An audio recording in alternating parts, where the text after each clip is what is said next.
What has changed the most over the past 22 years of your recovery? My entire life. Being able to live, being able to really live, being able to find that inner joy that I once longed for. It was lost in this fabricated fun through the alcohol and the drugs and everything that was going on. I didn't know what real happiness was, and until I started my walk on the red road, until I started my sobriety, I had completely forgotten what real joy was, real happiness was, real living was. It was all revolved around this make believe, this fabricated world of fun and what fun was and how to have fun. And you know, I've learned so much, and everything that you have been through. Don't beat yourself up, because that knowledge and those teachings that you have earned through these hardships in your life, your story will be somebody else's survival guide. So What lesson took the longest for you to learn? forgiveness, to forgive myself, to forgive myself for just beating myself up all those years, and self-love. So I think forgiveness and love, they really took a lot of soul searching to be able to find that, and it doesn't happen overnight. A lot of times we continue to beat ourselves up, but you know what? We're only human beings, and we only know what we've learned. And when we're able to see that, and we're able to learn what we have, the knowledge and the teachings that we have gained through our journey and our path, we really see that along the way we forget about number one, and number one is you, because the people that surround you, they look up to you, they want to be like, look like, act like, just like you. And sometimes we forget that we are true leaders, and we forget about number one. So don't beat yourself up, forgive yourself, and just know that you're not alone. What was your first day of recovery like? That's it was a dream, literally. I honestly don't remember what I was dreaming or what was going on, but I sat up from a dead sleep, straight up in my bed, wide awake, like I wasn't even asleep. I sat up straight in my bed, wide awake from a dead sleep, and I knew at that exact moment that I would never drink again. It was uh, it was an awakening, no pun intended, but it was an awakening, and everything just became so clear. I was so focused, and I knew that I would never drink again. I would never contaminate my body, this vessel that I've been gifted with. And I started learning things along the way. And one thing that I'd like to share is, the word alcohol. The word alcohol comes from an Arabic word, and that word is a cool. That word is from 3,000 years ago, and that word means the eater of souls, which is translated to alcohol today. Now, take this moment for yourself. When you're out there, and you might have not seen it before, or it might have not registered before, but when you're driving by a liquor store and you look, I'm going to tell you what you're going to see. You're going to see beer, wine, and spirits. Spirits. Alcohol is an evil spirit, and it's the way that, I don't know how deep I want to get here. It's the way that the higher ups have to let you know. what is actually going on, and it's hidden right in front of your face. Alcohol comes from an Arabic word, akul, that means the eater of souls.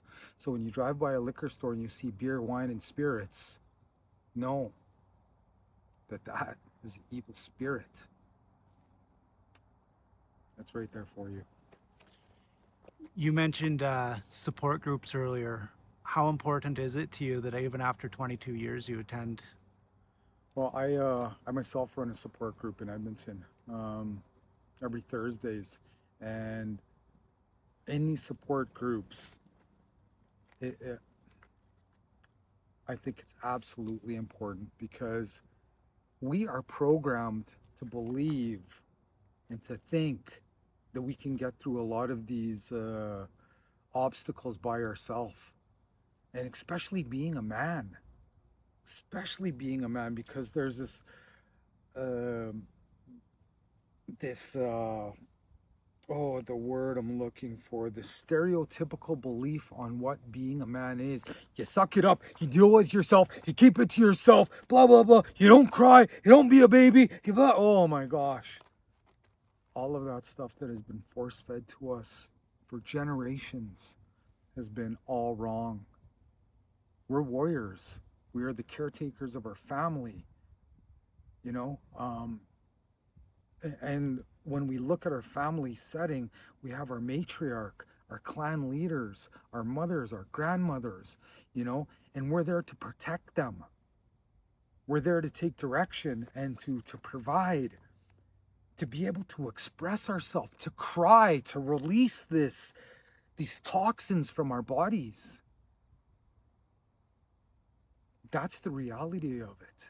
And once we're able to break that cycle, once we're able to break down, what we have been force fed for all of these years, and it's an intergenerational effect that we suffer from, and we don't have to suffer anymore by ourselves. We need to open up. We need to speak. Come together with like-minded people. And I think the most important thing is maybe you make a list, or maybe you make a mental list. Who was there for you when you really needed them? Like your buddies. Who's only around when you get paid and to party with you? Because those aren't your real friends. I'm sorry to say that. And when I started my sobriety, I saw that I only had a handful of friends. Not so many people that were always around to party and never there when I was going through the tough time of the hangover and beating myself up in the depression and all of that stuff. But you know what? Having that support group, being able to express, being able to create and start those baby healing steps, it's going to allow you to feel better. It's going to start that healing process within your spirit. You're going to start to forgive yourself, and you're going to start to hear and understand that everyone around you in your support group have dealt with or gone through similar situations, and that you are not alone. That what we have been force fed is what has been force fed through through the program. And the program is isolation, segregation, separation, assimilation, colonization. It's the greatest form of manipulation. It's been put in place by government and corporation. And that's meant for power, it's meant for divide and conquer, and it's meant for keeping you under the heel. Why is alcohol legal? Because it's a cash cow. And if you look at the statistics behind alcohol, it's the highest statistic uh, it's the highest statistically percentage of broken homes, violent deaths, child apprehension. Oh my gosh, separation, divorce. It's all of those things. Child abuse, sexual abuse. All of that derives from that. And when we can see and we start to understand and take a step back and go, holy cow, I was completely blind to all of that stuff. I thought I was just fitting in. I thought I was just having a good time. You know what? Put it away. Start really having a good time. Start really living. Start being the best you that you can be for generations to come. If someone's alone right now, what steps can they take to get into a support group? Well, um, I would say that the best thing that you could do right now by yourself, and it's right in your hand, get on Google, look for support groups, because there's support groups all around. They're not openly publicized, but when you look, they're there. So you'll start to find these places where you can start to attend. Even go check it out. Just even if you're scared, that's normal. It's okay, because you're taking new steps. You're carving a new path for yourself, and it will be a little bit scary. It will be a little bit overwhelming, and maybe, it might even be overstimulating.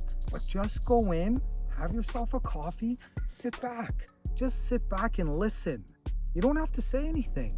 Just sit back and listen and look and know that, again, just to reiterate, that you're not alone, and there's places out there and people out there who understand and will help you on your path and your journey to take those steps forward. It's right there, right in your hand.